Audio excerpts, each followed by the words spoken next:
Seja muito bem-vindo a mais um episódio de Os Executivos, o podcast que a gente pensou em você para que você tenha insights, para que você escute histórias de executivos que se construíram fazendo e não apenas contando. Essas pessoas que a gente traz aqui são profissionais que começaram sua carreira muito jovem, que investiram na sua carreira e que passaram por várias situações, as mais diversas possíveis, e se tornaram grandes executivos do mercado. E eles vêm aqui para contar a história para que você possa capturar vários insights, para que você tenha pessoas que possam inspirar você que quer se tornar um executivo, ou que está na fase de transição de carreira e que muitas vezes está enfrentando algum problema, alguma dificuldade, e aí ao escutar um outro profissional que já passou por isso, pode trazer várias formas de você enfrentar esse desafio. A vida é isso, é feita de desafios, e o mundo executivo não é diferente. Então, todos os executivos que a gente traz aqui são convidados muito especiais que a gente traz, são pessoas que fizeram acontecer na prática, não são executivos de palco apenas, eles são pessoas que transformaram a vida fazendo negócios, transformando vidas que estavam junto com eles nesse processo.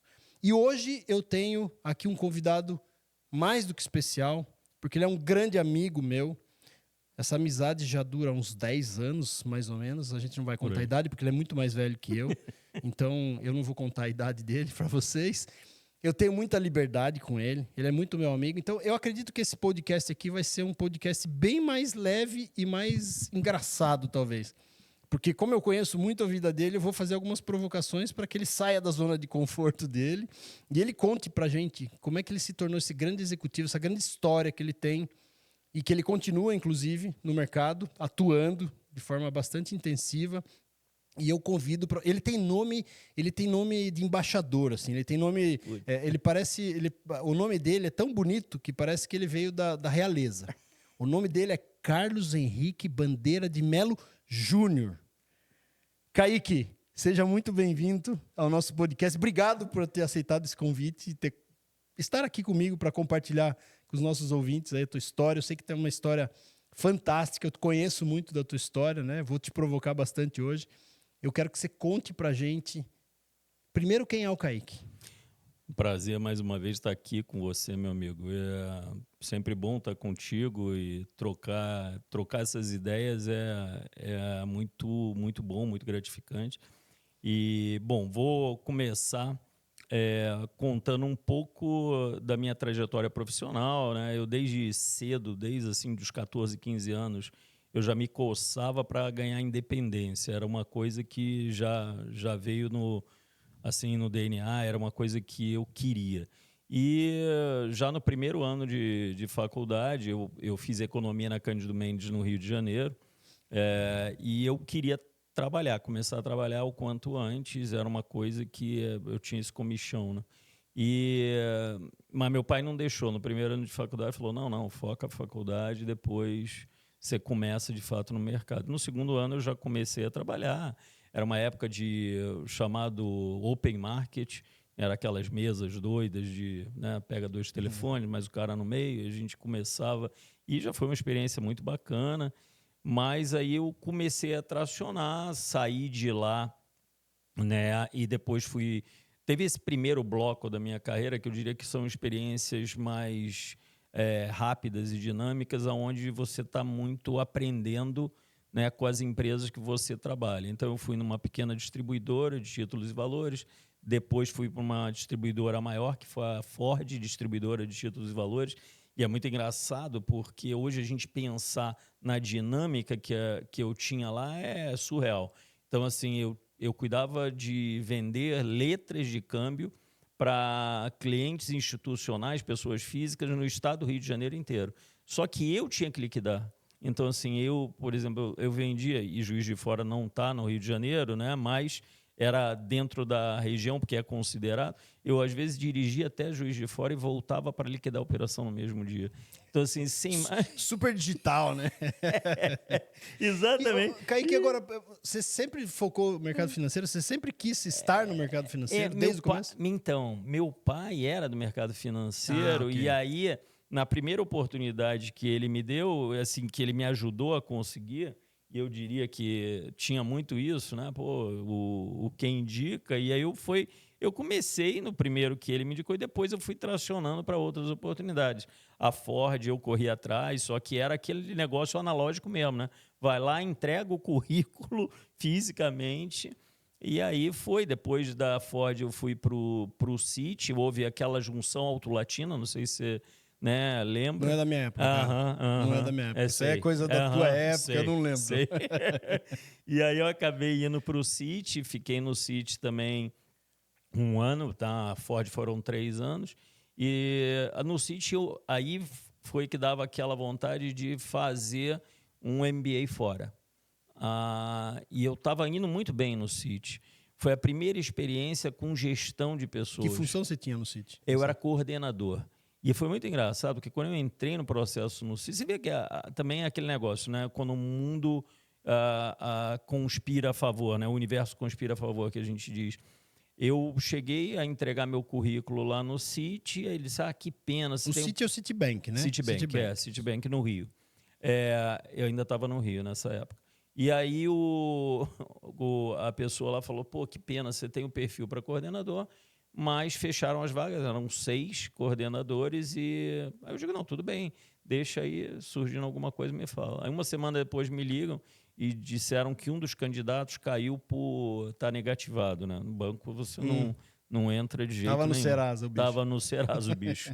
Aí abriu a vaga. Aí foi um processo longo de entrevistas, o Citibank foram 6 fases, e aí eu entrei. Aí foi muito bacana, porque foi a primeira experiência com gestão de pessoas. Você estava cursando economia nessa época? Economia. E eu me formei em 87, meio de 87. Cara, eu não tinha nem nascido nessa época. Inclusive fez aniversário ontem, né? Então, e aí eu fiz, foi aonde eu comecei a decolar, foi no City, assim, foi muito boa experiência. Eu tive uma promoção logo nos primeiros 6 meses, porque o meu supervisor foi demitido, e eu alcei para supervisor, saí de coordenador para supervisor, assumi a área. E é muito interessante, Goga, falar assim do primeiro desafio que eu tive. Porque eu era um cara que morava na Zona Sul, né? E eu morava no Leblon. Você era playboy, né? Playboy trabalhando pra caramba, né? Mas sim, jogava bola na praia, não posso dizer que não tinha, né? Então era muito bom, mas trabalhava que nem um condenado. Eu cheguei a dormir no banco. Cheguei a dormir, passar a noite no banco para virada. No City eu cuidava de back-office. Então, de ouro e seguros, toda a parte de back-office. E back-office não é fácil. Bom, você sabe que não é trivial, né? E aí eu tive que vencer exatamente esse rótulo de garotinho da Zona Sul, né? Pô, veio um playboy e tal, e o pessoal, né, do subúrbio. E aí é o trabalho que efetivamente você tem que fazer, mostrar às pessoas que você é parte da solução e não que você quer simplesmente ditar regra. Né? E, pelo contrário, eu sentava do lado deles para, de fato, aprender como é que a gente pode melhorar os processos. E foi muito legal, porque assim a equipe foi se desenvolvendo e juntando, e a gente fez um trabalho, tanto é que eu fui promovido em 6 meses. Aí veio aquela oportunidade de fazer o MBA em Londres. Né? Um primo meu estava lá, falou, pô, vem para cá, cai aqui, pô, a gente... E aí eu falei, cara, preciso aproveitar. Meu pai ficou louco, porque ele falou, pô, você está indo bem pra caramba no City. Quando eu fui pedir demissão, os caras disseram, pô, você ia ser promovido de novo. Eu falei, por isso que eu vou. Aí eles falaram, como assim? Eu digo, cara, se eu não for agora, eu nunca mais vou. Nunca mais. Porque o custo-oportunidade fica cada vez mais alto. E eu quero ter essa experiência. Aí os caras foram muito legais, falaram, cara, quando você voltar, procura a gente que... E, inclusive, eu fiz trabalho pela faculdade, o MBA, lá, e o City me ajudou, porque eles me receberam lá, era uma questão de estrutura organizacional, me ajudaram muito nos trabalhos que eu precisava lá. Então, foi uma experiência fantástica, né? Como eu te contei, eu entreguei pizza para ajudar. Então, você saiu de Playboy do Rio de Janeiro, trabalhando no City para entregar pizza em Londres. Exatamente. E dirigir o carro no lado contrário. Isso foi um grande desafio, porque o cérebro não... E aí você vivia de gorjeta. Não, gorjeta era fundamental. E eu me lembro, é muito engraçado isso, e hoje eu penso muito nisso, né? Como para mim era importante chegar no final do dia em casa e no quarto, né, que eu alugava um quarto na casa de estudante e contar as gorjetas. E agora, eu digo que realmente, eu me lembro disso, tinha um cara que era um indiano, que ele sempre dava 10 euros e deixava, eu nunca me esqueço do valor, ele me deixava 2,30 de gorjeta. Esse cara sempre recebia pizza em primeiro, no matter what. Então, você vai dizer, a rota era a melhor rota. Não me interessa, a rota era melhor, eu não quero saber, não quero saber. Eu ia lá e entregava a pizza dele primeiro. Por outro lado, tinha uma que ela comprava uma pizza de 2 euros, mentira, 1,95, ela me dava 2 euros e pedia o troco. E o problema não era o troco, o problema era tirar a luva, né? Porque você tinha que tirar a luva, pegar as moedas, contar o frio, né? Então, assim, desde a sovina até o cara que era. Mas foi uma experiência fantástica. Eu acho que você viver num país diferente, onde você tem que, de fato, né, correr atrás ali, buscar soluções, e isso acho que você cresce muito fora, obviamente, fazer o MBA, e que foi um grande desafio. Outro dia eu estava contando para o Kayan, meu filho, né, que cara, era duro, porque às vezes a gente tinha uma aula que eu me lembro, o Mr. Helps, Help, Mr. Help. Aí eu falo que de help não tem nada, cara, porque o cara era osso duro de roer, o professor. Mas ele me desafiou muito. O primeiro trabalho que eu fiz, ele me espinafrou, falou, porra, tá uma porcaria e tal, do nível assim de você, cara, vou desistir e tal, aí você recupera, né? Tem aquela... Diz, não, eu preciso ser resiliente, preciso ter uma disposição para, de fato, fazer diferente. E aí fui, cara, passei com 10 na matéria do Quanto cara. tempo você ficou fazendo MBA lá? Um ano e meio. 1 ano e meio. 1 ano e meio em Londres. Em Londres. E esse era outro desafio, né? Porque a faculdade era longe de onde eu morava, porque eu tinha que morar num lugar mais barato.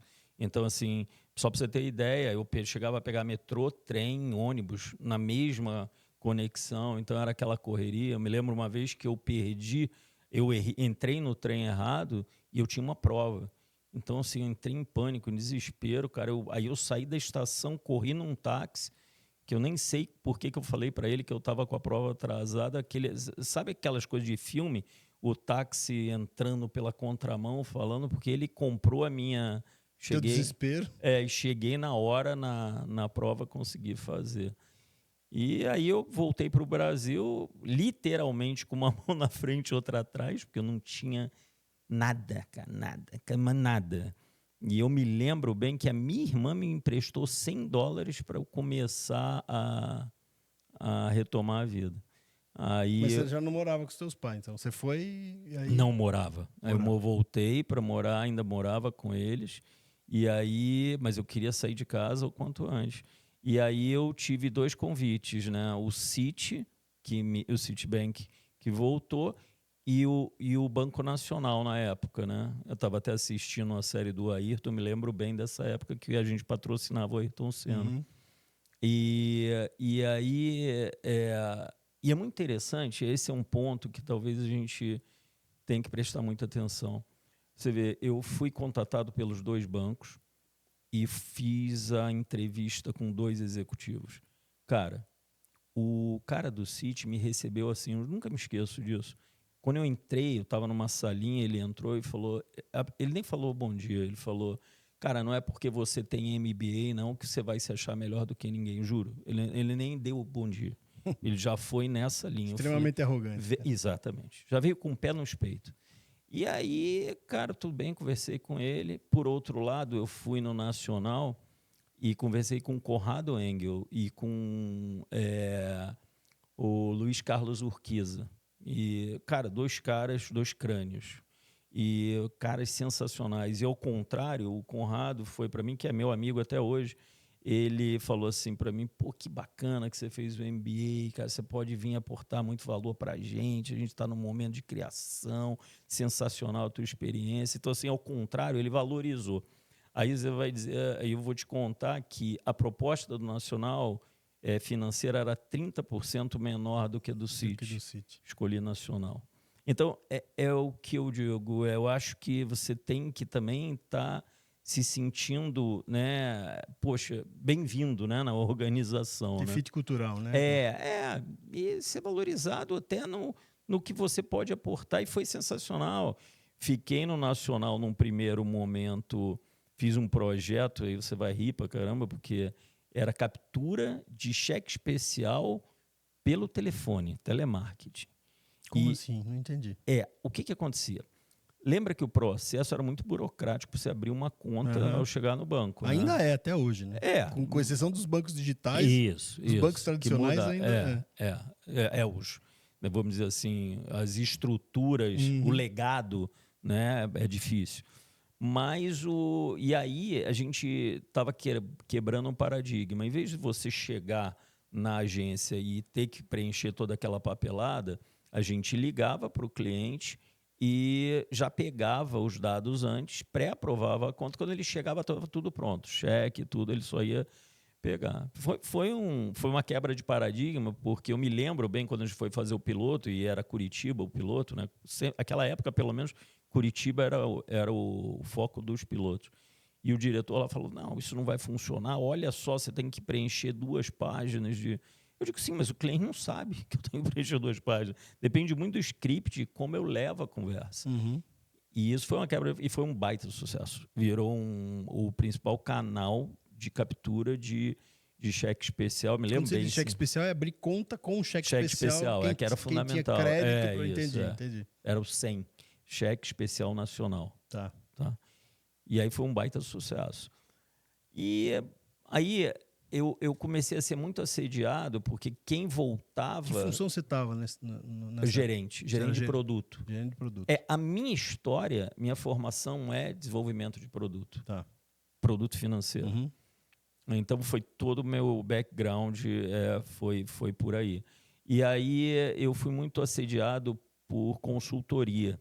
A época Booz Allen, McKinsey, porque eles buscavam muito quem tinha feito MBA fora. Eu fiquei muito assim, pô, vou, não vou. E eu acho que esse é outro ponto, Goga. Às vezes, você precisa experimentar para dizer se você tem fit ou não. Então, foi a primeira vez que eu vim para São Paulo, eu vim trabalhar na Booz Allen. Eu saí, eu falei, não, eu vou porque eu preciso experimentar, porque eu não sei se eu tenho fit com consultoria ou não. Eu já achava que não. Por quê? Porque consultoria, você estuda muito o ambiente, a empresa, mas você não executa. E era uma coisa que me frustrou muito na consultoria. Você faz todo o desenho, eu te digo tudo que você tem que fazer, faço o estudo, bacana para você aprender a entrar numa organização, aprender rapidamente o que tem que ser feito, fazer um diagnóstico claro, montar um plano de ação, mas depois você sai de cena. E aí é frustrante, porque alguns clientes simplesmente vão pegar aquele plano e engavetar. Nem vão executar. Não vão executar. Então você teve um baita trabalho, é frustrante pra caramba, né? E aí, cara, me lembro disso, estava numa ponte aérea que ainda era turbo-hélice. aí matou a idade. Preciso falar a idade dele? Não precisa. Aí matou. O cara andava de turbo-hélice, Rio, São Paulo, Rio. Turbo-hélice, São Paulo, Rio. Encontrei o Urquiza e ele falou, cara, estamos montando uma administradora lá, uma processadora de cartões no Nacional, precisamos muito de um cara com teu perfil e tal. Aí eu falei, tá bom. No Nacional? Aí você voltou? Voltei com o Conrado. Aí Quanto tempo você ficou na Booz Allen? 1 ano só. 1 ano. Não aguentei. Aqui em São Paulo? Aqui em São Paulo. Aí você voltou pro Rio? Voltei, mas fiquei na ponte aérea. Nessa época já tinha aqui a estrutura de processamento de cartões, a gente montou a Cardway. E a gente deu desde o nome até o posicionamento, porque a gente virou uma processadora. Na época, a Credicar era a única administradora de cartões e a gente começou a tirar os bancos para ter o seu próprio processamento de cartões e criar os seus próprios produtos. E aí montamos a Cardway, depois dentro do próprio Nacional eu assumi a parte de adquirência de cartões também, fiquei aí uns 4 anos no Nacional. Aí, cara, eu tive um convite, foi a primeira vez, por isso que eu digo que são blocos, foi a primeira vez que eu fui contatado por um headhunter. E aí, Winston Pegler. Olha como a gente lembra até do nome, né?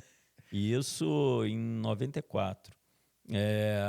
E aí ele falou, tem uma empresa grande no Nordeste de varejo que está precisando de um cara, um assessor de marketing, e você toparia olhar? Eu falei, quando ele descreveu pelo faturamento e tal, só tinha um bom preço. Aquilo deu para matar na hora. Uhum.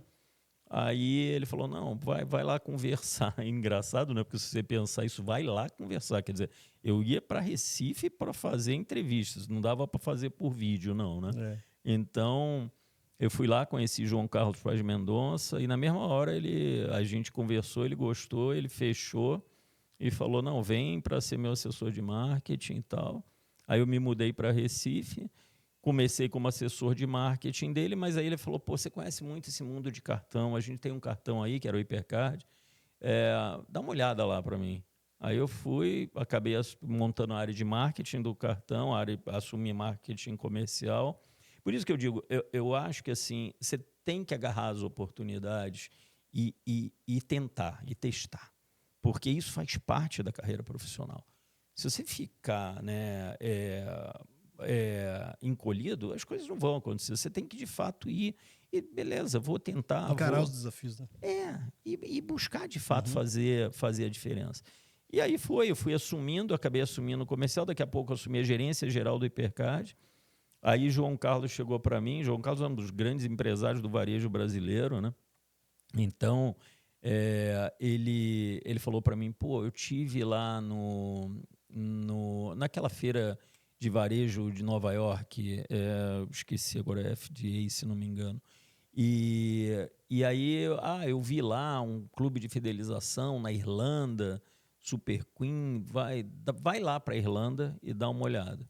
Aí a gente fez o contato com os caras, passei um mês na Irlanda, entendendo sobre multifidelização. Aí voltei, montei o projeto, montamos o Bom Clube. E aí eu fiquei como gerente geral das 2 organizações. Aproveitando, eu fiz projetos de racionalização. Exemplo, de central de atendimento era uma só. Na URA eu direcionava para um lado ou para o outro, mas maximizava, obviamente, a estrutura de custo. E foi um projeto muito bem sucedido. E aí decolamos, foi muito bacana. Aí eu fiquei lá mais de 4 anos com ele e com o Jaime, que era o CFO, cara também muito, muito bacana. E depois aí eu tive o convite olha como é a experiência, né? Álvaro Musa, ele era presidente da Fininvest. Ele tinha uma processadora de cartões. E ele foi lá me oferecer serviço. Aí ele chegou para mim e falou assim, não, Kaique, olha só, eu tenho aqui toda a estrutura, olha a minha estrutura de custo, de preço e tal. Aí ele me mostrou, eu falei, tá bom, Álvaro, agora eu vou te mostrar a minha estrutura de custo, que era quase metade do que ele estava me oferecendo. Aí ele disse, não tem negócio, beleza. Mas aí ele assumiu aqui a presidência da Fininvest, no Rio, na verdade.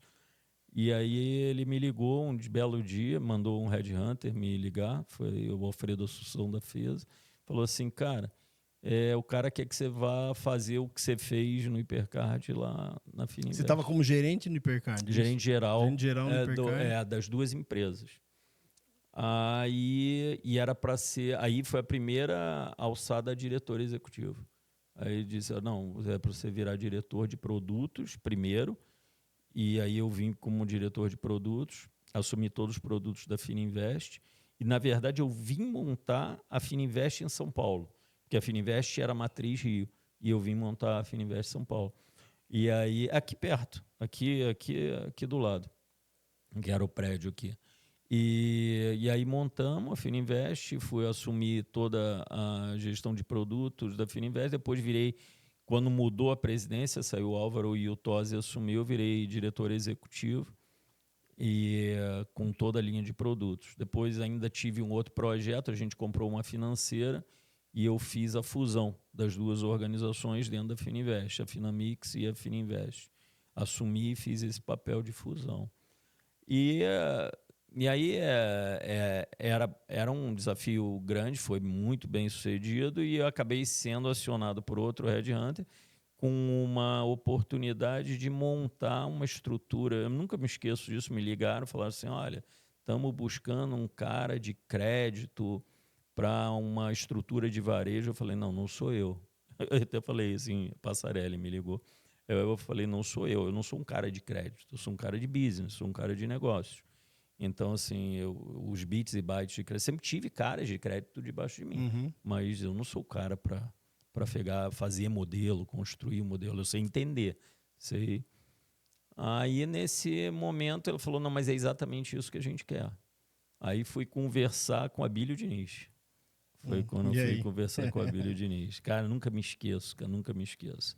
São experiências na vida que marcam muito, né? Porque, pô, um ícone também do varejo. Já tinha trabalhado com o João Carlos e, de repente, o Abílio me chamando para conversar. E uma figura, né? Cara, assim, conversei com ele e eu nunca me esqueço disso, que eu perguntei a ele, mas, Abílio, o que você espera de mim? E foi eu contar. Ele falou, não, eu espero que você dê crédito para todo mundo aqui. Eu digo, então começamos errado, porque não vai rolar. Aí eu digo, pô, isso não vai acontecer. Porque eu não posso, se eu der crédito para todo mundo, eu quebro a tua empresa. E aí acabou dando certo, porque eu acho que eu fui tão transparente e honesto na minha posição, porque eu poderia dizer, não, vamos dar crédito para todo mundo, vamos fazer... Não, cara, não vai, vou começar queimando, né, a largada, não vou. E aí fui trabalhar com ele. Difícil, eu diria assim, é uma experiência muito complexa, porque sempre foi um empresário e um CEO muito agressivo. E principalmente quando tinha plateia. Tinha plateia, meu irmão. Aí ele batia, mas batia feio nos executivos. Você não conseguia nem respirar. Ele batia com a mão pesada. Lembro que tinha um evento chamado Fale com o Abílio. E ele botava o chão de loja, que a gente chama, né, o pessoal, caixa, repositor, num canto, assim, uns 200 pessoas, e pegava o grupo dos executivos e botava num outro canto. Aí ele fazia assim, gente, qual o problema que vocês têm aí? Aí levantava um cara, eu cuidava de tudo, meios de pagamento, era o diretor de serviços financeiros e meios de pagamento. Você saiu de diretor de produtos, então... Diretor executivo de produtos na Fininvest. Na Fininvest e veio para o Grupo GPA. Isso. Trabalhar como diretor. Para montar toda a estrutura de serviços financeiros. Eram 4 bandeiras, Barateiro, Extra, Pão de Açúcar e acho que era Eletro, se não me engano. Eram 4 bandeiras e eu tinha que coordenar toda a estrutura de meios de pagamento e serviços financeiros para todas as bandeiras que se batiam. Tá? Então, assim, aí pediam que, pô, o que ele tem eu não tenho. Então, e eu tinha que coordenar as soluções com terceiros e própria. Então, eu tinha crediário próprio e tinha soluções de cartões terceirizadas com diferentes processadoras. Então, era complexo. Era complexo. E aí, Abílio batia de mão cheia. Aí, um cara levantou lá a mão. Seu Abílio, um dia não passou um cartão na minha loja, cara. Olha a profundidade do problema. Um cartão. Um dia não passou um cartão na minha loja. Naquela época o cartão era aquele no papel ainda? Não, já era tarde, ainda não era chipado. Aí, cara, eu me lembro que quando eu abaixei assim, né, do tipo, puta, lá vem. Lá vem a pancada pra mim. Aí ele falou assim, Kaique, cadê o Kaique? Cadê o Kaique? Eu falei, tô aqui, Abílio. Aí ele sobe aqui no palco. Aí era o palco. Ele fazia um palco. Literalmente, palco. Ele falou, o que a gente faz com ele? Faz ajoelhar no milho ou crucifica, o caramba. Eu digo, caraca, ou põe no tronco. Aí aquele negócio, ele expunha a gente de uma forma complicada, mas aí eu entendi. Foi o ponto que talvez tenha sido uma virada de chave porque aí ele ficava lá tirando foto, né, com o pessoal e os executivos iam embora. Eu estava lá nas catacumbas que a gente falava, que eram umas passagens de uns prédios para o outro.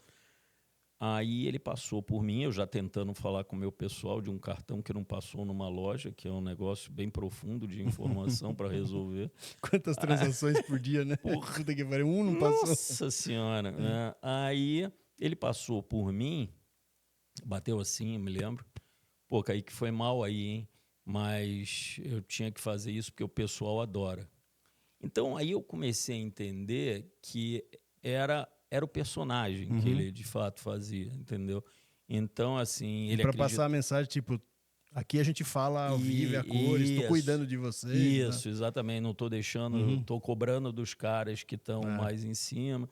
Então, assim, aí você começa a entender a lógica que não é... E realmente, quando a gente estava sozinho, o pessoal assim, que sentava na frente dele era um gentleman. Até me examinar, ele examinava. Eu estava com um problema no cotovelo, que eu jogava squash, joguei até com ele. Errei, porque eu ganhei o primeiro jogo e nunca mais ele jogou comigo. Tem algumas coisas que você tem que abdicar. Né? Então eu ganhei dele, nunca mais ele jogou comigo. Falava, não, vamos jogar, vamos jogar. E aí, cara, ele era um gentleman. Tá, cara, porra, vinha me examinar, pô, dizia, mandava a secretária dele marcar médico para mim. Então, assim, no pessoal, o trato pessoal, é porque não tinha plateia. Quando tinha plateia, aí ele batia. Mas foi uma experiência muito boa, porque te desafia a realmente buscar cada vez mais um nível de excelência maior e melhor. É claro que não é um ambiente fácil, porque é o tempo todo você administrando muita pressão e conflito, né? Então, assim, eu fiquei lá, e aí você vê como é que é, né, Guga? Acabou que o Itaú foi lá e comprou o negócio, né? Comprou o controle do negócio. E foi a primeira vez que não, foi antes, teve a Fininvest também, que o Itaú comprou também, e esse foi um dos motivos até que me levou a buscar, a aceitar até o Pão de Açúcar. Aí o Itaú foi lá e comprou essa operação também e botaram um cara dele. Aí eu falei, cara, então não... Até o cara na época falou, não, fica aí, a gente faz uma cogestão. Eu falei, cara, isso não funciona. Cachorro com 2 donos morre de fome, então não vai rolar. Aí eu fui convidado para ir para a Mastercard, para tocar a conta da Mastercard na América Latina. Da conta Quanto tempo você do ficou no HSBC. GPA? 4 para 5 anos. 4 para 5 anos. Aí o Itaú comprou o controle. Comprou o controle. Aí comprou o controle e disse, não, vamos botar um executivo nosso. Eu digo, bom, beleza, nada mais justo, fair enough. E aí eu tive esse convite para tocar a conta do HSBC na América Latina, desde o México até a Argentina, e que era a segunda maior conta do HSBC no mundo, só perdia para o Citibank. E aí eu falei, putz, será, cara? Porque aí, quem era o presidente do HSBC? Olha como o mundo dá volta, né? Quem era o presidente do HSBC na época, aqui no Brasil, era o Conrado Engel, o cara que me contratou no Nacional. Aí eu chamei o Conrado para almoçar, falei, Conradão, vem cá, tu vai facilitar ou complicar a minha vida se eu aceitar isso? Ele falou, Kaique, olha só, aceita o convite, mas você não vai ficar muito tempo lá, porque a função é muito relationship management. E você é um cara de execução, porque ele já me conhecia. Então, assim, você vai ficar se coçando para... Mas vai, porque é uma experiência bacana, você vai conhecer, né, business em vários países da América Latina, desde o México até a Argentina, passando pelo Caribe, né, Panamá. Então, você vai conhecer outras realidades de negócio. Vai ser uma experiência bacana, mas você não vai ficar muito tempo lá. Dito e feito, fiquei. E óbvio que ele me ajudou muito. Eu mudei o share da Mastercard no HSBC no Brasil. A gente tinha 30%, levei para 70% em 2 anos. Então, assim, inverteu, né? O que a Visa tinha também. E aí facilitava muito o fato de ter um relacionamento. Eu ligava, eu estava indo para Curitiba, ligava para ele, Conradão, estou indo para aí. Dá para mim, vem aqui tomar um café. Pô, o cara da Visa levava 3 meses para conseguir marcar uma reunião, né? Então, isso, sem dúvida, ajudou muito. E aí eu fiquei até que me chamaram para bater um papo. Não era... Que função você estava no Eu era vice-presidente de grandes contas. Tá. Vice-presidente. Virou VP já. Isso.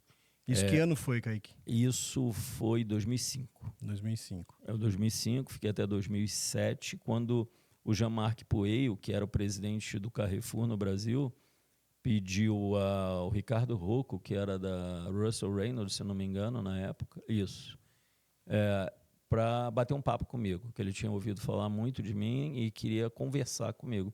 Fomos tomar um café da manhã num sábado ali, aqui no Hilton, e a gente conversou, aí conversamos, tomamos um café, 2 horas conversando e tal. Aí o Jean-Marc, nunca me esqueço, também o Jean-Marc chegou assim, no final do café, falou assim, vem cá, Kaique, você quer trabalhar no Carrefour? E aí ele contou que eles já tinham conseguido a licença para montar um banco e que o executivo que estava lá na administradora estaria saindo e que ele já sabia que ele ia sair e que ele queria um cara para montar o banco, estruturar o banco do zero, né? Eles tinham uns cartões na administradora, mas precisava montar o banco e migrar a carteira que tinha lá para o banco. Falei, pô, sensacional. O Ricardo deu cambalhota, porque ele disse, não é assim, Jean-Marc, não pode, não era isso que estava combinado. Ele falou, não, fica tranquilo e tal. E acabou que deu certo, eu fui para o Carrefour. Foi a mudança, foi muito engraçado isso, porque foi a mudança de trabalho mais rápida que eu tive. Eu trabalhava aqui, desse lado da Marginal, na Mastercard, eu terminei de manhã, na hora do almoço eu atravessei a ponte e comecei no Carrefour. Isso eu nunca tinha feito, né? Você trabalhar uma... Agora, deixa eu abrir um parênteses aí. No meio de toda essa história, você já estava com os trigêmeos, não? Eles nasceram quando eu estava no Pão de Açúcar. No Pão de Açúcar. No Pão de Açúcar. Eles nasceram em 2004. 2004, um ano antes. Isso. Conta um pouquinho dessa história que isso foi um susto, né? O Kaique tem trigêmeos. Foi um susto porque não tinha nada, né, assim, não foi fertilização, né? Porque normalmente fertilização sim, dá porque você implanta lá 3 óvulos e tal.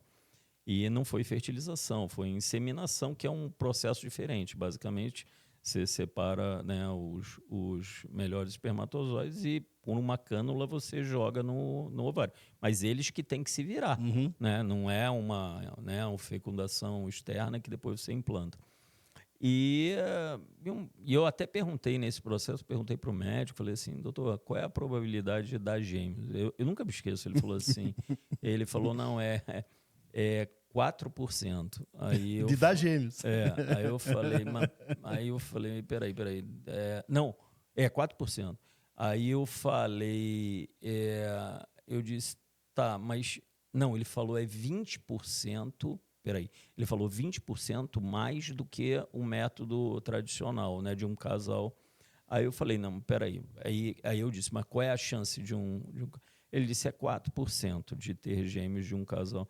Eu digo, tá, mas agora você está me dizendo que é 20%, mas deixa eu entender, 20% é 4,8 ou 24, né? Aí ele falou, não, é 4,8. Eu falei, então não mudou nada, né? Não mudou nada, ok.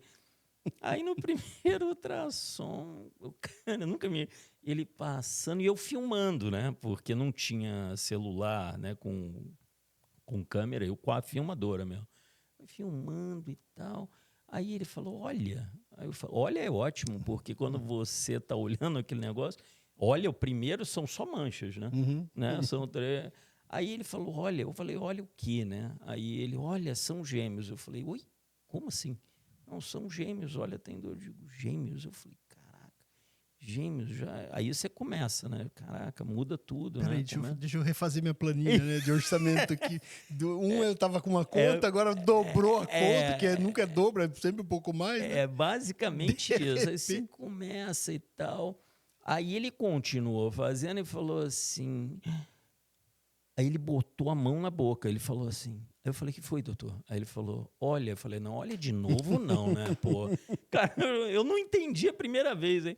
Ele falou, olha, são 3. Eu falei, o quê? Aí, meu amigo, eu buscava a cadeira e não encontrava. Eu sentei no chão.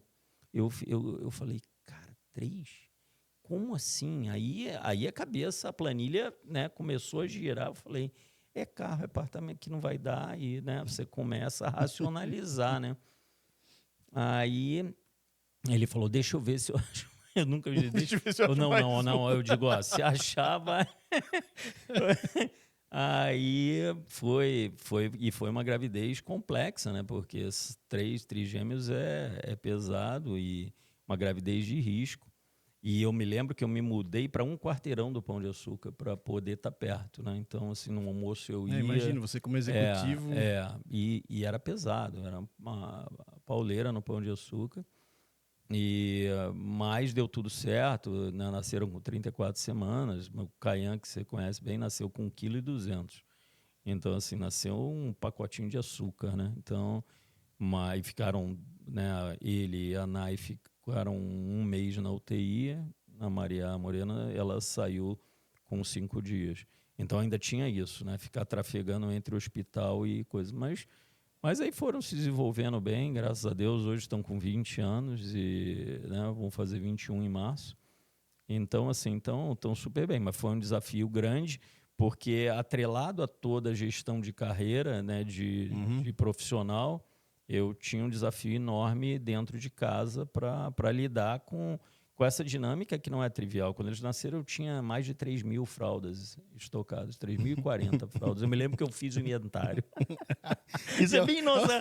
Não, cara, eu fiz o inventário. Eu fiz o inventário de fralda. Onde você guardava isso? Cara? Eu, na época, aluguei um apartamento ali nos Jardins, perto do Pão de Açúcar, como eu te falei, da Matriz, e era um apartamento antigo, então ele tinha vários armários. Então, toda a parte de cima eu enchi de fralda. Era estoque de fralda. Era estoque de fralda.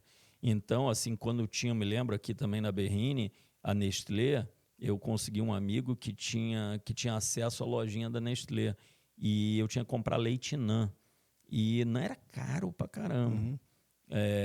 E aí lá tinha 50% de desconto. Cara, eu encostava, tinha uma Blazer, eu encostava a Blazer, eu raspava o estoque dos caras todos.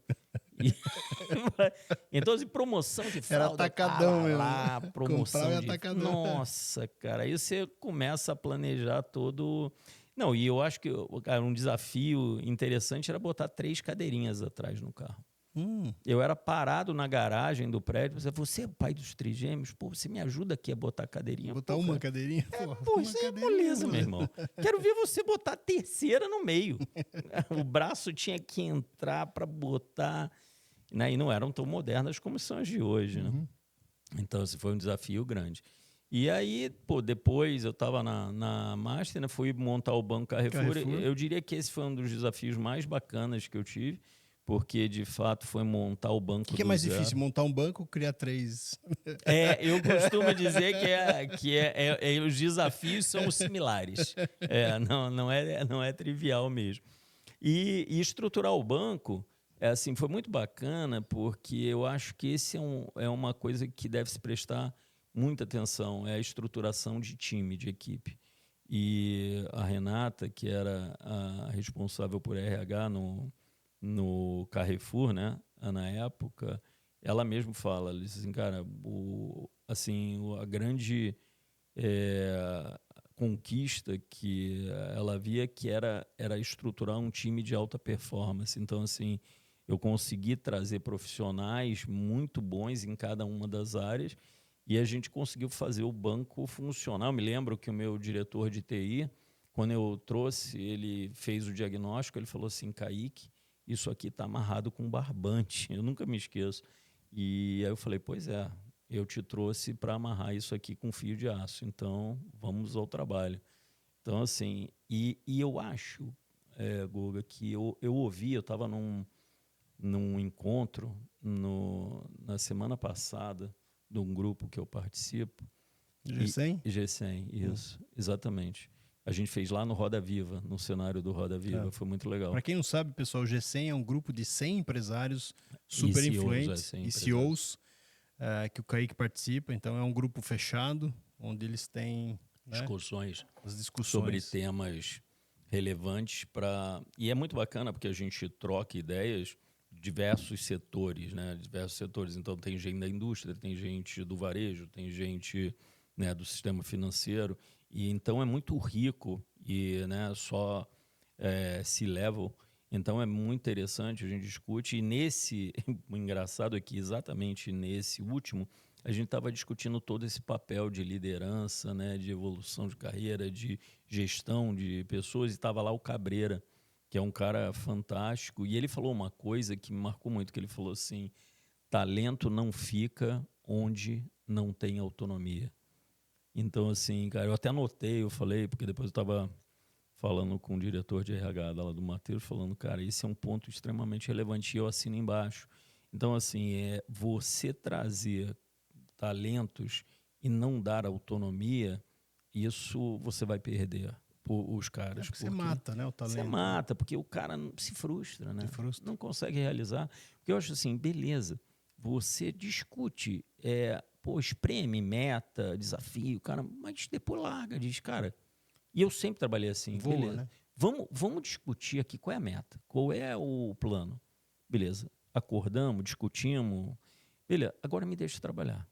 Agora me deixa trabalhar, não me amarra. Me deixa trabalhar e coisa. Se eu não entregar, quiser cortar minha cabeça, beleza, tá no jogo, é do jogo. Mas, cara, me deixa trabalhar. E a mesma coisa eu fazia com o meu time. Fechava e dizia, beleza, agora toca o pau. Voa, vai, beleza, fechamos. Então, assim, construí um time muito bacana. E o Banco Carrefour, cara, só para você ter ideia, se tornou o banco mais rentável para o segmento de médio porte no Brasil. Saiu até na maiores e melhores da Exame. Então, assim, foi fantástico. Foi um período muito gratificante, o time voando. A gente, para você ter uma ideia, o banco ele contribuía em alguns anos com quase 70% do resultado do Carrefour no Brasil. Ou só o banco? Só o banco. E eu diria para você que se não fosse naquela época o banco, o Carrefour teria saído do Brasil naquela época. E acabou viabilizando, num determinado momento, a própria compra do Atacadão. Então, foi muito bacana. Foi um projeto fantástico. Eu era do comitê executivo como presidente do banco.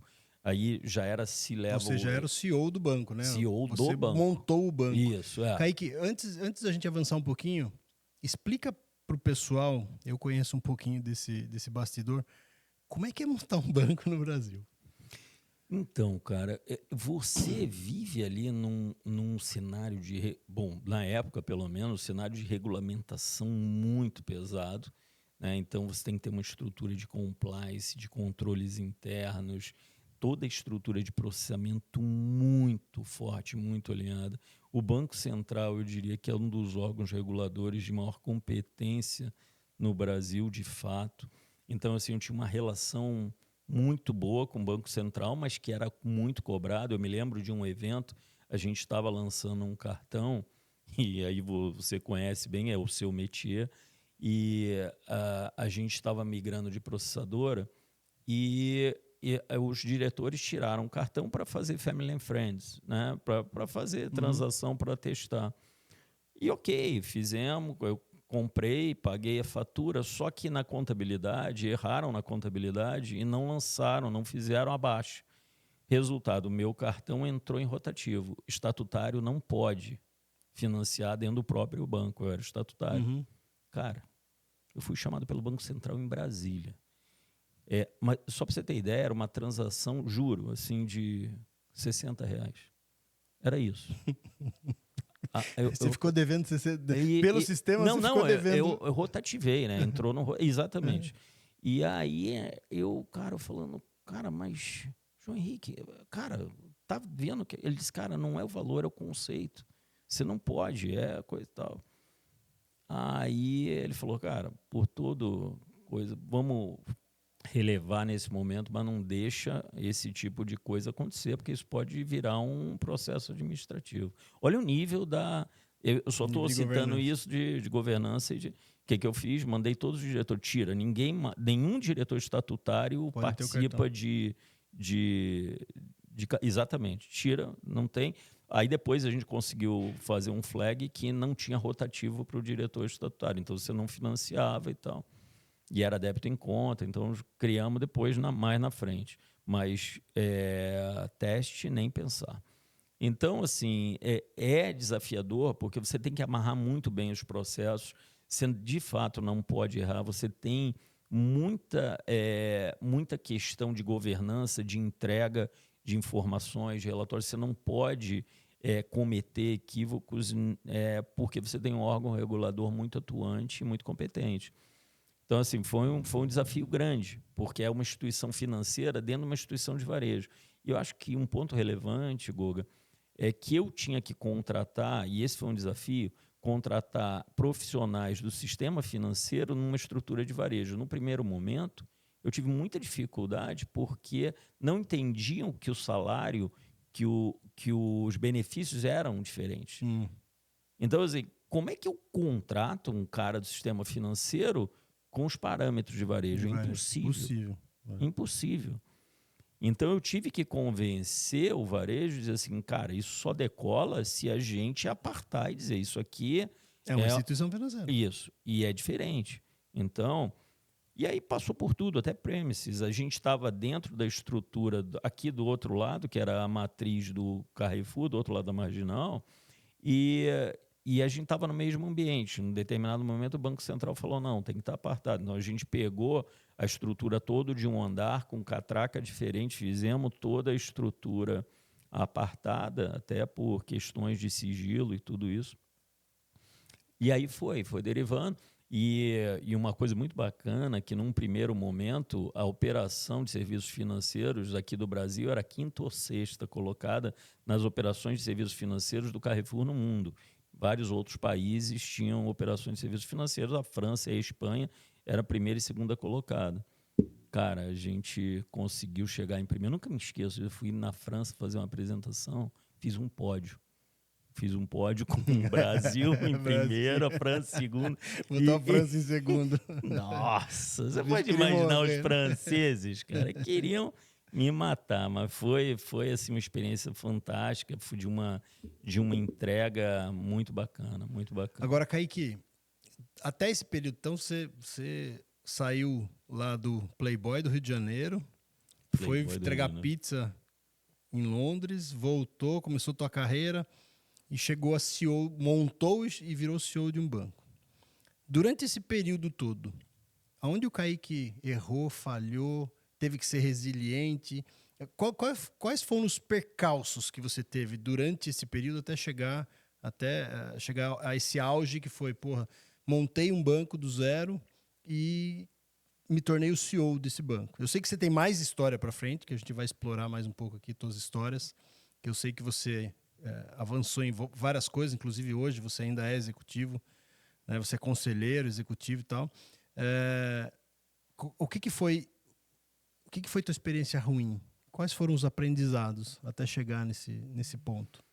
Cara, do ponto de vista pessoal, profissional, enfim.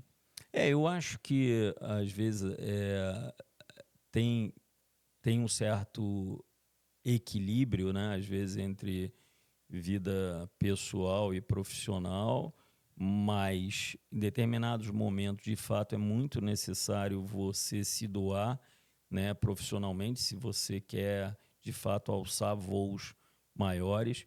Mas eu diria para você que às vezes foi dolorido, né? Tá mais abrir mão muito do pessoal para de fato mergulhar no profissional e em buscar esse equilíbrio. Eu diria também que hoje, fazendo um retrospecto da carreira, talvez isso você vê que a minha carreira, eu tive muitas empresas, então talvez ter ficado mais em algumas empresas poderia me dar mais profundidade em alguns projetos, né? A própria Mastercard, eu só fiquei 2 anos, a Búzios, eu fiquei 1 ano, a Buzalen. Então, assim, talvez ter tido mais profundidade nesse aspecto. Mas eu, de fato, tinha uma sede de montar grandes projetos. Então, quando surge um Banco Carrefour, é algo que, de fato, me brilhou os olhos, né?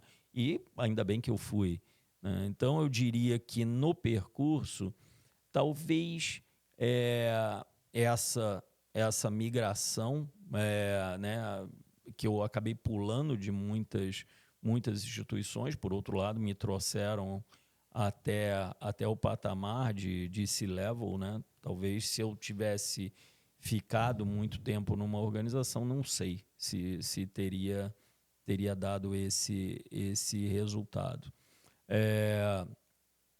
Eu Você se diria... arrepende de alguma coisa? Cara, até esse momento do Carrefour, eu diria que foram experiências que foram extremamente gratificantes. Não vejo assim, olha, puxa, você não teria estado naquela empresa. Eu diria que é, até aí eu estava muito bem do ponto de vista de carreira. Eu tinha construído, eu não contei, mas no início da minha carreira, a primeira experiência profissional que eu tive foi meio traumática. Eu não contei como eu saí da DTVM, mas eu descobri uma falcatrua do meu gerente de mesa. E ele estava passando a perna num companheiro de trabalho, né? Então, e aí eu contei para esse companheiro, para esse amigo meu, e ele foi para cima do gerente, falou, porra, e tal. E aí ele não tinha todas as informações. Eu estava escutando, a gente estava ali na mesa junto. E aí, quando ele falou, mas com quem eu falei? Porque ele tinha feito uma venda de uma posição desse cara, e depois ele disse que era a posição dele. E aí eu entrei na discussão, falei, cara, você falou com fulano, Beltrano e tal, e putz, aí expus, né? E aí a gente achou que ia subir para o dono da DTVM, mas o dono estava meio que mancomunado com o gerente. Bicho. Resultado, fui eu e o cara demitido porque a gente descobriu a falcatrua dos caras, né? E essa foi a primeira experiência profissional. Então, assim, você diz, cara, que mundo é esse, né? Uhum. Que mundo é esse, né? Porque, quer dizer, você é honesto, mas eu digo, cara, não vou desistir dos meus valores, eu não vou, não é por isso que eu vou. Então, assim, eu diria que foi uma baita experiência. Então, até aí, até o Carrefour, cara, eu diria que é mais isso. Talvez um equilíbrio maior, mas eu não sei se teria me levado ao nível que Deixa eu te eu... perguntar uma coisa. Eu ouvi uma frase outro dia e eu fiquei pensando muito nela. Penso bastante até hoje nessa frase que eu vi. Eu vi um cara dizendo assim, um americano dizendo assim, você está procurando equilíbrio na tua vida, no começo de carreira? Cara, se você procura equilíbrio, significa que você vai ser medíocre. Essa foi a frase do cara. Porque o que ele quer dizer é o seguinte, nesse começo de carreira nosso, até os 30 e alguma coisa, sei lá, até os 40 talvez, aquela pessoa que quer ser um outlier, aquela pessoa que quer se desenvolver e quer construir, que não é herdeiro e que quer construir a sua própria carreira e quer construir e alçar grandes objetivos, a última coisa que ele pode pensar é em equilíbrio. Ou seja, ele tem que dar uma dedicação absurda, porque é isso que vai alçar ele a fazer aquilo ou conquistar aquilo que ele deseja. E eu acho que a tua carreira foi um pouco assim, ou bastante assim. Bastante. A minha foi também. Eu sempre fui muito trabalhador, sempre trabalhei muito mais do que as pessoas esperavam de mim. Numa outra dinâmica, obviamente, do que a sua, né? Você sempre foi focado no mercado financeiro. A minha história é bem diferente da sua. Mas, assim, eu vejo hoje que o resultado que eu alcancei hoje foi em prol de eu não ter pensado em equilíbrio em momento nenhum, né? Equilibrar a vida pessoal. Hoje está muito em voga isso, né? Que é o equilíbrio das pessoas e tudo mais. Você concorda? O que você acha disso, dessa Não, frase? eu concordo. Agora, eu concordo. Eu acho que não adianta você imaginar que você vai de fato alçar grandes voos se você não se doar de corpo e alma. E muitas vezes isso vai significar... Que eu diria, Goga, qual é o bem mais precioso que a gente tem? Muitas vezes as pessoas focam em dinheiro, status, poder, mas é o tempo, cara. O tempo, ele é limitado, ele é o mesmo para mim, para você, para o Bill Gates, para o... Cara, então assim, o tempo, o dia só tem 24 horas. Então você tem que entender que muitas vezes, durante muito período da sua carreira, você vai sim doar mais do seu bem mais precioso, né? para a sua carreira, porque você precisa, exatamente como você bem colocou, para se destacar, cara, é um funil, cara. Não adianta você achar que tem lugar para todos. E sim, eu coloco muito isso, sempre coloquei isso para mim, cara, é a diferença entre você fingir de árvore, que eu falava, e de fato se destacar. Porque se for fazer mais do mesmo sempre, ok, beleza, mas entenda que você vai ficar num papel de mediocridade. Então, assim, eu concordo com isso. Agora, tem momentos que, assim, eu senti falta, por exemplo, de um contato mais próximo com meus filhos num determinado momento, que eu tinha que abdicar.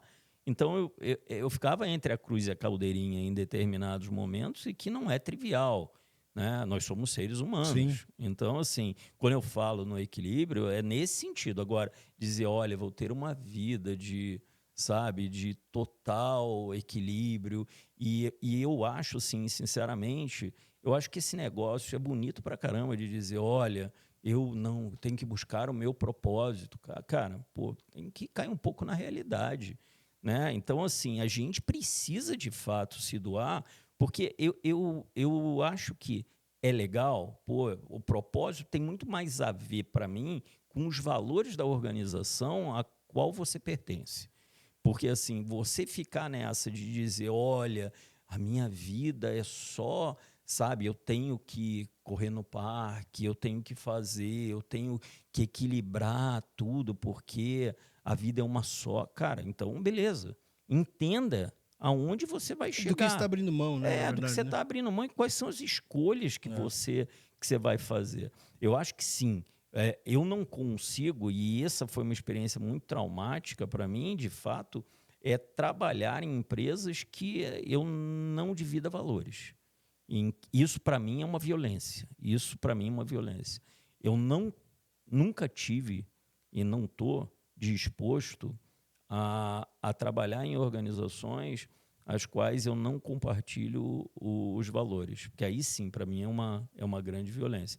Agora, me dedicar, me aprofundar, isso... Ir além, trabalhar muito. Na verdade, eu digo, essa geração até de adrenalina, ela é, às vezes, viciante, né? Você sabe disso, sim. né? Então, você meio que se vicia naquele que você precisa daquilo. Porque aquela ação, aquela dinâmica que você precisa ver a coisa acontecer, a entrega, a satisfação de ver a coisa.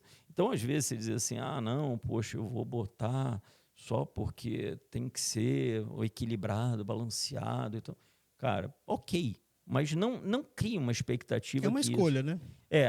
É uma escolha. Toda escolha tem um outcome, né? Toda escolha tem um resultado, né? Isso. Acho que é isso. Então, assim, buscar equilíbrio. Eu vejo muito isso, né? Não que eu seja contra o equilíbrio. Hoje eu busco mais equilíbrio na minha vida, né? Por quê? São fases. Né? São fases. Eu acho que é isso, né? A idade que a gente está é uma fase que a gente quer mais tranquilidade, a gente quer mais calma. Mas no começo, quando eu, saindo da faculdade, eu trabalhava feito um doido, porque eu queria ter resultado, eu queria acelerar os meus resultados. E é o que você falou, né? Cara, a gente não muda o tempo. Todo mundo tem a mesma quantidade de tempo todos os dias, né? Para executar. Então, quanto mais eu fizer no menor tempo, mais rápido, provavelmente, eu vou ter o resultado. Provavelmente, porque eu tenho que fazer boas escolhas também, né? Sim. Não adianta fazer mais é o que você falou, não adianta fazer mais do mesmo. Eu tenho que me desafiar a fazer coisas diferentes. Então, assim, eu concordo. Quando eu escutei essa frase, nunca tinha pensado por esse prisma, né? Cara, puta, é verdade, né? Se a gente busca equilíbrio no começo da nossa carreira, equilíbrio do ponto de vista de querer... Alguns pratos... Eu entrevistei a Dani aqui, que você conhece ela, inclusive, Conheço, né? claro. Ela fala, cara, alguns pratos vão cair. Faz parte do processo. E tudo bem, né? Porque é isso, caem. Alguns pratos você vai ter que fazer algumas escolhas. Esses pratos aqui, alguns momentos eu abri mão até da minha saúde. Faria a mesma escolha hoje? Talvez não. Talvez eu conciliasse diferente.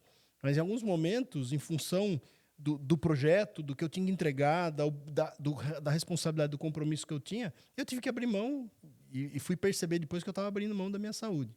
E aí, obviamente, que você tem que tomar cuidado, porque sem saúde também você não faz nada. Então, nesse ponto, existe uma busca pelo equilíbrio, mas em alguns momentos, quando você é mais jovem, você tem mais flexibilidade para isso, né? Tua saúde permite que você seja um pouco mais agressivo do ponto de vista profissional. E eu acho que é isso que a gente vê, talvez, as pessoas não compreendendo essas escolhas, porque é o que você vai colher no futuro, né, Kaique? É por isso que eu te perguntei, você hoje, você se arrepende das escolhas que você fez, de algumas escolhas do passado? Então, como eu te disse, até esse ponto da carreira, eu estava muito satisfeito com o desenrolar do meu processo de crescimento, né? E assim, estava com uma satisfação muito grande. Quantas horas, em média, você trabalhava por dia nessa época? Cara, eu Mais ou menos. chegava na 12, 14, né? E eu, como eu te falei, teve época que eu virava dentro da empresa. Se fosse necessário, cara, a gente fez uma migração dentro do Banco Carrefour que não podia dar errado. A gente estava migrando de sistema e, assim, a gente tinha que abrir as lojas. Se desse errado, a gente travava toda a linha de checkout das lojas. Sabe o que é essa tensão de estar fazendo? E, literalmente, eu sei que é uma coisa, mas é trocar a turbina com o avião voando de fato. Então, assim, tenso, virava. Pô, foi uma das únicas vezes que eu vi esse meu diretor de tecnologia, que é um grande amigo meu até hoje, e que eu vi ele muito estressado. E ele falou, não, vai para casa, que não tem o que você fazer aqui. Eu digo, não, peraí, eu vou fazer o seguinte, eu vou para casa, eu vou tomar um banho, eu volto e você vai para casa depois. Porque, assim, não adianta a gente estourar. Então, vamos com calma e a gente, né, vamos ser um backup do outro e tal. Conseguimos virar o processo, tenso pra caramba, né, porque até a empresa era americana, então, pô, rodava lá, em alguns momentos a gente ficou atrás do cronograma, né, durante a noite, então era tenso, ligava para lá, pô, a gente precisa, e aí acelerou, conseguimos entrar sem derrubar as lojas todas, que você pode imaginar o caos que seria. Então, assim, e são coisas que você tem, de fato, que mergulhar e fazer a coisa acontecer, porque é isso que vai te destacar, cara.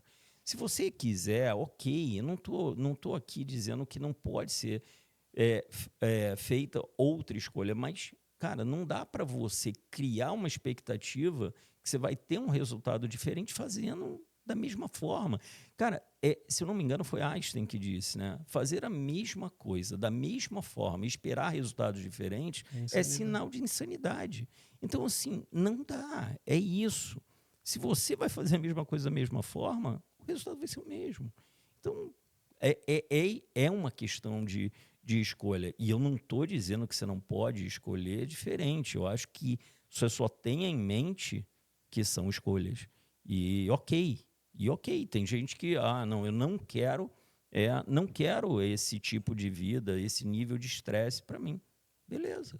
É uma escolha. É uma escolha. E ok, não é um julgamento, é só um fato. Uhum. Né? É muito factual.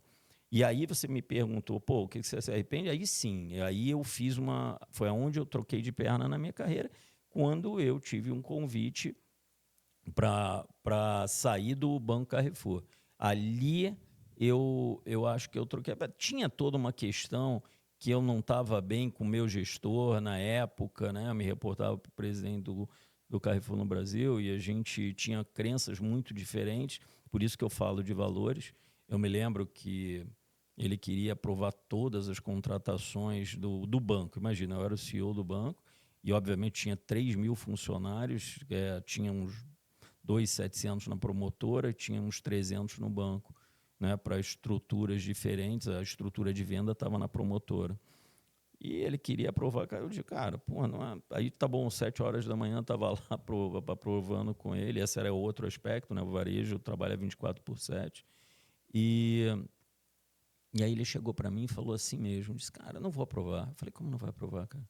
Tô contratando as pessoas para repor, até por menos, o custo menor, é o turnover normal da operação, uma operação de 3.000 pessoas no varejo, você sabe que é o turnover e faz parte. Aí ele falou, não vou aprovar. Eu falei, como assim não vai aprovar? Por quê? Não, porque você nunca veio aqui me propor um projeto de racionalização de demissão em massa. Eu falei, oi? Como assim, cara? Como assim? Mas por que eu vou vir aqui, vou acordar um belo dia e dizer, cara, acordei com uma vontade de pintar as paredes de sangue? Qual é a lógica? E eu estou entregando todos os resultados acima do que foi combinado. Mas por quê? Não, porque tem que fazer esse tipo de coisa. E aí eu fui tentar entender e ouvir, né, de um amigo que falou assim, cara, sabe qual é o problema de algumas pessoas? Que elas acham que o fato de você demitir, de você cortar e mexer na vida das pessoas é o pleno exercício do poder. E isso nunca me saiu da cabeça. E realmente, tem profissionais que veem nisso o exercício do... E para mim era o contrário. Se eu estou gerando atividade econômica, eu estou gerando resultado e eu estou podendo contratar e dar às pessoas emprego, né, e dignidade, esse para mim é o exercício do poder. Concordo. Que me satisfazia. Eu dizer, cara, eu estou conseguindo gerar atividade econômica, estou conseguindo contribuir. Então, com o meu papel de... Porque o papel de CEO, você sabe que é muito solitário, né, cara? Porque por mais que você tenha uma baita equipe, no fringir dos ovos é você que tem que tomar a decisão. E parece simples, mas, cara, não é. Não é. Porque tudo bem, você pega as variáveis todas, escolhe opinião, escuta daqui, escuta dali, mas, cara, quem bate o martelo é você. Então, assim, acaba sendo um papel, de certa maneira, muito solitário. Né? Então, nesse aspecto, né, de responsabilidade de tomada de decisão. Então, isso é complexo. Então, assim, eu estava no Carrefour, estava numa discussão muito forte, a gente se bicava, e assim, eu não suporto, e sou muito claro nisso, eu não suporto gente que usa do poder para humilhar os outros que não podem sequer reagir. Então, assim, eu via esse gestor chegar e o cara ia consertar a impressora, tomava um baita de um esporro, porque tinha atrasado 5 minutos, e eu falava, cara, porra, por que humilhar o cara, né? O cara não pode reagir, cara. Isso, óbvio, eu discutia com ele, só eu e Portas ele, né? fechadas. Em portas fechadas, porque senão seria um desrespeito na frente dos outros. E aí, muitas vezes ele falava, pô, cara, você sabe muito bem que eu não discuto, que eu falava, cara, às vezes ele batia muito e o conceito dele até estava correto, mas a forma totalmente... E eu falava isso para ele, e ele falava, você sabe que a forma eu não discuto. Eu digo, ok, você não discuta, mas eu, como seu diretor, eu tenho obrigação, como CEO do banco e como seu repórter, eu tenho obrigação de te alertar, porque isso destrói valor, isso não constrói. Você humilhar as pessoas no corredor por questões... Você quer bater nos seus diretores executivos? Ok, vamos se trancar lá na porta, como a gente faz com o comitê executivo, e senta a porrada nos diretores, né? Porque a gente já é cascudo Já tem para casca pra isso. aguentar isso e filtrar. E era esse o papel que também a gente fazia. A gente filtrava para os níveis, né? Porque se a gente põe aquilo, aí gera pânico, né? Então, mas é difícil de administrar. Então, eu recebi um convite para sair de lá e foi uma furada, porque eu acabei indo para uma organização, que eu prefiro nem citar uma, mas que os valores eram completamente invertidos e isso foi uma frustração, porque aí foi uma trocada de perna. Aí eu vejo que foi uma trocada de perna. Quando você falou, o que você se arrepende, foi aí que eu troquei de perna na carreira e quando eu vi para onde eu tinha ido, eu falei, aqui eu não fico. E eu falei... Quanto tempo você ficou no Carrefour? 6 anos. 6. 6 anos. Foram 6 anos, assim, e essa foi, eu diria, uma das maiores jornadas e foi muito bom. Aí eu troquei de perna nessa coisa de carreira e tive que me reinventar. Porque quando eu vi aonde eu tinha me metido, eu falei que eu não fico. E aí... Que faz todo sentido. Eu conheço a tua história disso, você já me contou ela. Aí eu falei, não, aqui eu não de fato fico. não combina com a gente. Né? Aqui não fico. E aí eu disse não. E foi uma briga até para sair, porque eu tinha contrato e tal, e foi uma discussão. E eu saí. E aí eu fui, durante um período aí, eu fui montar a minha própria consultoria, né? Eu comecei a fazer projetos, eu montei um conselho consultivo, comecei a participar de conselhos consultivos, projetos de consultoria, e eu montei um projeto de consultoria para o Banco Topázio no Sul. E aí foi interessante porque nessa época que eu montei, aí os caras gostaram, falaram, pô, bacana, adoramos o output do projeto, mas queremos que você venha tocar. Execute. É. Eu lembro disso. A gente já se conhecia. Aliás, eu te conheci na época da consultoria, né? Exatamente. Você deu uma consultoria no banco lá onde eu trabalhava. Exatamente. E aí depois os caras falaram, não, beleza, projeto bacana, gostamos, mas queremos que você venha executar. Eu falei, sabe, só tem um problema. Eu não me mudo para Porto Alegre. Eu posso ficar na ponte aérea, mas mudar para Porto Alegre eu não mudo porque meus filhos estão em São Paulo. Aí é que são as escolhas. E, cara, beleza, eu não vou abdicar da minha proximidade com meus filhos. E eu já era separado, né? Eles moravam com a mãe, para mim já era mais difícil ainda. E aí eu fiquei na ponte aérea durante 5 anos. Né? Eu morava aqui e trabalhava em Porto Alegre. Mas era razoavelmente tranquilo, porque eu voava de Congonhas, eu voo de 1h15. Eu até brinco que muitas vezes eu chegava lá no banco antes dos funcionários, né? Porque o escritório lá era muito perto do aeroporto e aqui eu moro perto de Congonhas, então eu brinco que eu chegava, o finger estava fechando e eu pulava dentro do avião. Então, assim, eu fiquei nessa durante 5 anos e reestruturei o banco. O banco estava em prejuízo, eu virei o resultado, tive um processo, e aí é que eu te digo, aí é doloroso, porque eu tive que fazer um processo de racionalização forte, foi em 2015, com aquela crise de 2015, o acionista decidiu, eu era responsável por 3 operações, a processadora de cartões, a administradora e o banco, e aí o acionista decidiu sair de pessoa física, eu tive que fechar 2 empresas, fazer um projeto de racionalização grande, muito dolorido para mim, né? Porque quando você faz isso, você está tendo que desligar um monte de profissionais muito bons. Mas a gente fez um processo muito estruturado, com benefício segurando, né, benefício de plano de saúde, dando o pacote para cada nível. Então, assim, quase não tivemos causa trabalhista com isso, porque a gente respeitou as pessoas mesmo no momento de dor e de saída. Então, eu fiquei lá, transformei depois o banco, levei o banco para um negócio de BaaS, né, Bank as a Service, então, assim, foi uma experiência muito, muito bacana. Aí eu voltei para São Paulo, depois, em 2019, quando meus filhos vieram morar comigo, que também foi uma grande mudança, né? Porque estavam adolescentes, vieram morar comigo, a mãe foi para os Estados Unidos e aí disse, toma que os filhos são seus. E aí eu... Eu lembro dessa época também.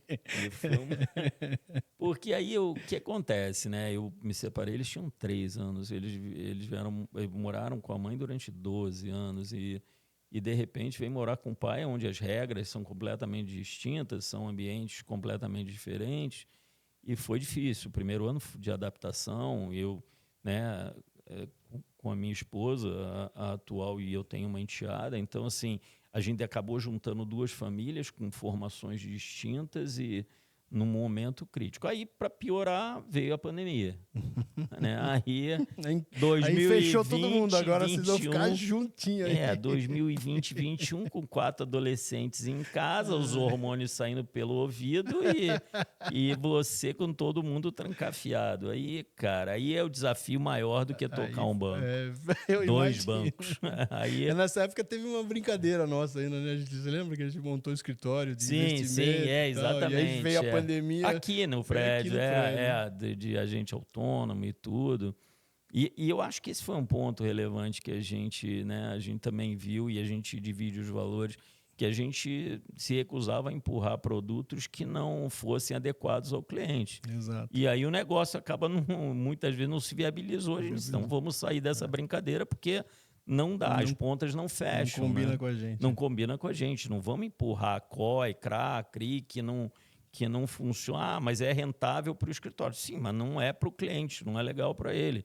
Então, a gente tinha muitas essas discussões com os parceiros do mercado. Eu acho que esse mercado está migrando muito agora para a consultoria financeira, onde, de fato, tem que ser tudo muito transparente e tem que ter uma independência na escolha dos produtos, que eu acho ótimo, né? Que eu acho bastante importante.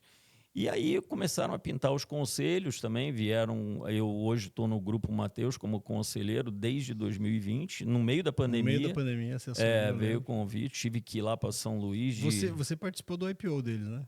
Eu entrei pré-IPO, uns 6 Pré-IPO. meses antes do IPO. E assim, e aí na linha do que a gente conversou, eu era conselheiro, mas acabava fazendo um papel de, segundo os bancos de investimento que estavam lá, conselheiro raiz. Eles falavam: caraca, você vem pra cá, mete a mão em tudo, vai pra dentro de. Cara, é que eu tô na transição Você sempre entre foi um executivo, né, cara? Então aí você vê que tá Esse negócio de dar errado. conselho, Meu irmão, a viu? bola. E não tá fazendo, daqui que eu faço. Porra, exato. A bola tá quicando, meu irmão. Ali na frente do gol, eu vou chutar. Não aguento, não aguento. Mas foi um período muito bacana de construção disso tudo. Hoje eu já estou mais num papel realmente de conselheiro, né? Eu toco também o comitê de auditoria. Eu sou coordenador do comitê de auditoria, porque tem que ter um membro, um conselheiro independente no comitê de auditoria. Eu estou há 4 anos também no comitê e como conselheiro de administração, estou indo para o 5º ano, né? E assim, a empresa se transformou muito, né? É uma das empresas, eu diria, mais admiradas no mercado de varejo alimentar, né? Então, assim, crescendo 2 dígitos por ano, com resultado bastante estruturado. Mas o grande desafio sempre né, de empresas familiares é a evolução da própria governança, que é um processo. Ele não acontece da noite para o dia, como muita gente acha. Ah, não, virou fez empresa, o IPO, pronto. Pum, vai a varinha de condão e a coisa vai acontecer. Mudou a cabeça e a cultura. Não é assim. Você está como conselheiro de mais alguma empresa, Kaique? Eu estou no eBrei. Né? Eu tive na Vox também, administradora de cartões de crédito até início desse ano. Fiquei lá num período de 3 anos. E no eBrei, que é o Instituto Brasileiro de Relações Empresariais Internacionais, que a gente participa de fórum de discussão de trazer, né, negócios para o Brasil na relação com outros países. E participo de grupos, como você falou também, como o G100, que para mim, há 14 anos eu participo do G100. Eu fui um dos primeiros membros do G100. Então, assim, é bastante produtivo. E tenho conversado com algumas empresas sobre algumas oportunidades e até startups, né? Porque eu acho que hoje as startups também, e principalmente fintechs, elas estão aterrissando dentro do... Bom, eu preciso dar resultado, porque antes era muito captação de eu vou botar para dentro, o capital estava barato, né? A gente estava com 2% de Selic, hoje a gente está indo para 14, 15%. Então, o mundo muda, né? Então, o que é difícil, inclusive, para o mercado brasileiro, acho que esse é um grande desafio, de novo, né? Que a gente está enfrentando, o custo de capital tão alto que impacta muito os business, principalmente varejo, né? Ainda bem, lá no Mateus a gente é uma empresa pouquíssimo alavancada, então isso tem um impacto menor para a gente. Mas, de qualquer maneira, é complexo, né? Você lidar com o custo do dinheiro de 14%, 15% ao ano. Então, é assim... E hoje, obviamente, eu exerço um papel mais estratégico dentro da organização, mas se você me perguntar, cara, assim, eu sinto falta, às vezes, da adrenalina, às vezes eu fico me coçando para botar, mas aí às vezes pra até... dar umas canetadas, né? Pô, você diz, cara, eu queria entrar no game ali para fazer, mas esse não é o meu papel.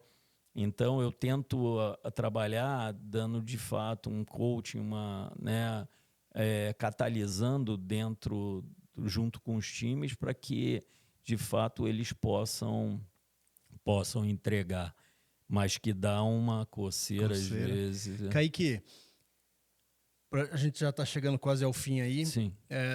Eu quero te fazer 2 perguntas. A primeira é: qual que é a tua visão de futuro com tudo que está acontecendo? A gente está inteligência artificial chegando, vai mudar todo o cenário. As últimas 2 semanas aí, apresentação de computação quântica, né, pelo Google, que muda todo o jogo também, com inteligência artificial. Como é que você está vendo o futuro dos negócios, das profissões? Qual que é a tua visão de mercado? Cara, é assim, eu acho que é uma tendência que veio para ficar, sem dúvida nenhuma. A gente não pode fechar os olhos para isso, né, Guga? Eu acho que eu tenho conversado com muita gente sobre isso. Semana passada até tive uma vídeo com uma empresa que tá trabalhando em inteligência artificial lá no Mateus, até com todo um projeto importante que eu vejo de estoque, né? Porque cada vez mais a gente tem que ser mais assertivo entre o que eu compro e qual é o prazo que eu vendo, Uhum. pela própria estrutura de capital que a gente estava Uhum. conversando anteriormente.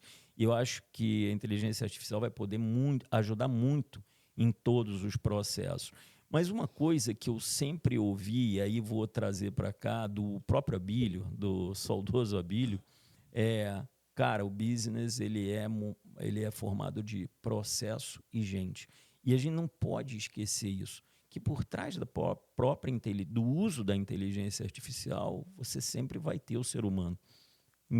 Esse é o ponto. De qualquer maneira, o uso se faz. É um instrumento para que eu cada vez melhore mais Mas os você meus acredita que ele nunca vai processos. ultrapassar o ser humano? É assim, no dia que ultrapassar o ser humano e que a gente seja comandado, aí a gente tem um problema. Eu acho que a gente tem um problema, porque eu acho que ele tem sempre que ser instrumento, mas não ele. Por mais que você diga, Kaique, pô, mas você tem a inteligência artificial tomando decisões de fato, né? E outro dia eu estava vendo isso, né? Se você comanda a inteligência artificial e diz assim, olha, acaba com o câncer no mundo. E muitas vezes ela pode dizer, tá bom, então eu acabo com o ser humano porque automaticamente eu acabo com o câncer. Uhum. E é uma lógica, Uhum. concorda? Uhum. Então você tem que saber como pedir. Aliás, eu tenho ouvido de muitas empresas que às vezes a dificuldade, né, de quem trabalha com às vezes quais são as perguntas que efetivamente eu faço. Porque você precisa ter insumo para fazer também as perguntas da forma correta. Correto. Então, eu acho que aqui tem uma adaptação do próprio instrumental, né? E vejo que, de fato, o mundo mudou, a pandemia foi um catalisador disso também, né? Hoje, quando a gente está aqui fazendo isso, e as próprias interações por vídeo, eu às vezes me questiono, né? O Caian, meu filho, está fazendo estágio e são 4 vezes home office e uma vez, pessoal. Eu digo, pô, isso para quem está iniciando, eu acho que Ruim, né? falta, é ruim. Falta o entendimento da linguagem corporal, do olho no Conexão, olho, né? do cafezinho no corredor. Cara, quantas vezes a gente tomou decisão no papo, no cafezinho no corredor? Você sabe Uhum. disso? Que você resolve um problema e vem cá, senta na mesa, porra, não, vamos resolver isso agora. Cara, tem uma dinâmica. O olho no olho não é difícil É substituir, né? insubstituível, né, Substituir. cara? Bom, a segunda pergunta que eu queria, na verdade, não é nenhuma pergunta, eu queria um pedido para você, que é de tudo que você passou na sua vida até hoje. Eu sei que o ano que vem você vira um idoso, oficialmente. Ano que. Ano Daqui a um que, mês, na daqui um verdade. Um mês, mês na verdade. cravado. Ele faz 60 anos, ele já me disse que ele vai tirar a carteirinha, que ele vai começar a Tem que aproveitar não os pagar benefícios, transporte né? público, Tem os ele vai parar na benefícios. vaga de idoso. Tem os benefícios. Não me sinto com 60, mas é o Eu não fato. podia deixar de te sacanear, não podia. Você É, chega lá. eu chego também, eu sei. Tô a caminho já, né? Isso. Mas vamos lá. Tudo que aconteceu na tua vida tal, para quem tá te assistindo, para quem tá aí numa fase de transição de carreira, para quem tá querendo se tornar um executivo futuramente, ou é um executivo e tá com algumas dúvidas e tá. O que você deixa de aprendizado? O que você diria para essas pessoas? Qual é a frase do Kaique? Qual é o ensinamento, o conhecimento que o Kaique adquiriu até hoje que você compartilharia? Cara, assim, se eu puder tentar resumir, eu acho que, primeiro, você tem que definir aonde de fato você quer chegar, porque esse, para mim, é um ponto relevante. E isso, de fato, tem que estar casado com o que você vai fazer. Porque dizer assim, eu escuto muito isso, não, putz, eu me vejo como CEO dessa, né? E eu vejo que Uhum. muitos estagiários acham que vão sair de estagiário a CEO em 6 meses. Então, assim, tem que cair um Balizar pouco, um pouco. balizar de fato as expectativas versus de fato o que você está disposto a fazer o trade-off. Agora, para isso, eu acho que a resiliência é um fator extremamente importante. Eu acho que você colocou aqui, muitos pratinhos vão cair ao longo do caminho.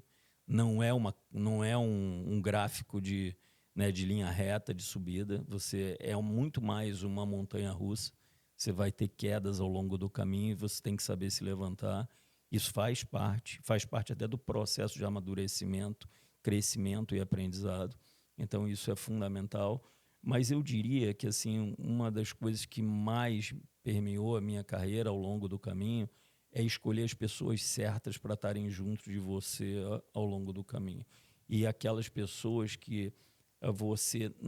às vezes a pessoa nem está pronta para a posição, mas tem potencial. E eu acho que é muito gratificante. E eu tenho vários amigos e profissionais que passaram pelas minhas equipes e ver esses caras, essas pessoas, né, em posições hoje de liderança, de destaque, é muito gratificante, porque, de fato, é o legado que a gente constrói. Isso é muito bacana.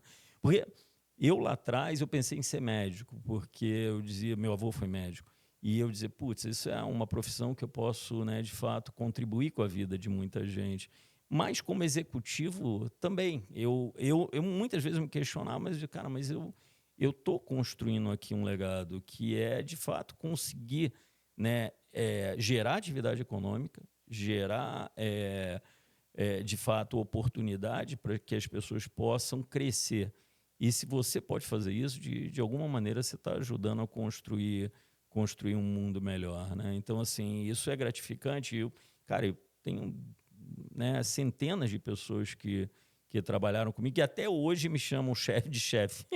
Diz assim, pô, chefe, que chefe, cara? Eu não sou mais chefe de... Não, mas você sempre será meu eterno chefe, entendeu? Então, assim, isso é muito bacana de ver caras que foram meu estagiário, hoje estão em posições de vice-presidência, de multinacional. Então, assim, fico até arrepiado.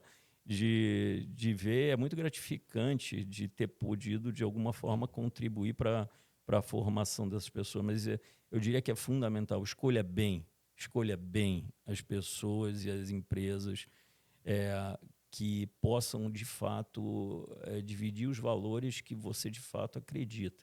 E eu aqui não estou fazendo juízo de valor, nem juízo, né, de valor, estou me repetindo, mas juízo desses valores, né? Mas é fundamental que exista esse alinhamento e essa sintonia. Então, por isso que eu acho que no ponto assim, final, tudo passa por gente, cara, por pessoas. Por isso que eu acredito, se a gente se deixar substituir por máquina, aí a gente tem um problema como humanidade, né? Então, eu acho que é fundamental usar como meio, mas não substituir. Eu acho que o ser humano é insubstituível. É, de fato, uma crença que eu tenho. Legal. Muito obrigado, Kaique. Obrigado você, cara. Bom, você participou de mais um episódio, então, de Os Executivos, onde a gente trouxe a brilhante história aqui do Kaique, meu amigo. Ele contou para vocês a trajetória dele, em toda a carreira dele, as partes complexas que ele passou, como é que ele superou tudo isso. E se você gostou, então compartilhe esse episódio com quem você gostaria que ouvisse também, que possa tirar insights. Aproveita, assina nosso canal e acompanha a evolução desse podcast, porque a intenção desse podcast é ajudar você a ter insights, a se desenvolver e a ouvir histórias de executivos, que realmente fizeram durante a vida toda acontecer, trabalharam em grandes negócios, grandes projetos, para que você se inspire. Então, um forte abraço e até o próximo episódio.